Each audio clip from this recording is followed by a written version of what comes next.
حقیقت پلس کے معزز دوستو السلام علیکم۔ رمضان المبارک میں صرف 6 گھنٹے ڈیوٹی۔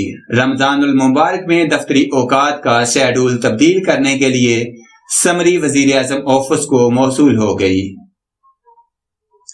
مزید ڈسکس کرنے سے پہلے آپ سے گزارش ہے چینل کو سبسکرائب کر کے بیل کے نشان کو دبا دیجیے۔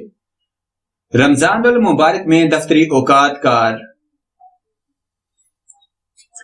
رمضان المبارک میں دفتری اوقات کا شیڈول تبدیل کرنے کے لیے سمری وزیر اعظم آفس کو موصول ہو گئی ہے۔ میڈیا رپورٹس میں بتایا گیا ہے کہ وزارت داخلہ کی طرف سے سمری رمضان المبارک میں وفاقی سیکریٹریٹ اور دارالحکومت کے دفتروں کے اوقات کا تبدیل کرنے کے لیے بھجوائی گئی۔ سمری میں وزیر اعظم عمران خان کو پیر سے جمعرات کے دوران صبح 9 بجے سے 3 بجے تک، جبکہ جمعہ کو صبح 8 بجے سے 1 بجے تک دفتری اوقات مقرر کرنے کی تجویز پیش کی گئی ہے۔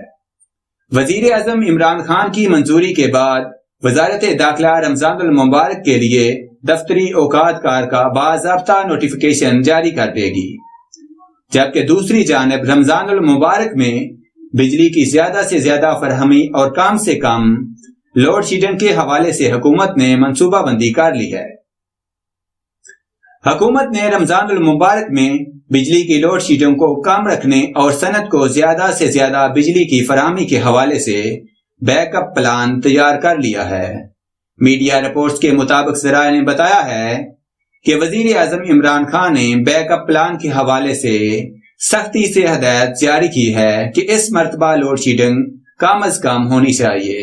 خیال رہے پاکستان سمیت دنیا کے بیشتر حصوں میں رمضان المبارک کا چاند 5 مئی 2952 کو نظر نہ آنے کے قوی امکانات ہیں، جبکہ سعودی اور اس کے ہمسایہ ممالک میں 5 مئی کو یہی چاند کی روایت ہوگی۔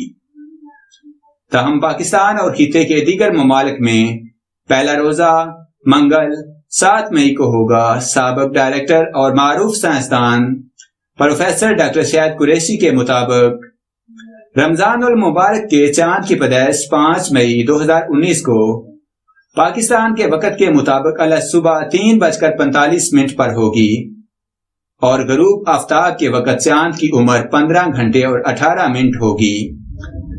ڈاکٹر شاہد قریشی کے مطابق غروب آفتاب کے وقت اس کی افق سے بلندی صرف 7 ڈگری پر ہوگی اور ان حالات میں ہلال کا نظر آنا ناممکن ہے۔ اسی سبب 5 مئی کو غروب آفتاب کے وقت پاکستان میں کسی بھی مقام پر رمضان کا ہلال نظر آنے کا کوئی امکان نہیں ہے۔ چنانچہ پاکستان میں رمضان کا چاند 30 شعبان 6 مئی کو نظر آ سکے گا اور پہلا روزہ 7 مئی کو ہوگا۔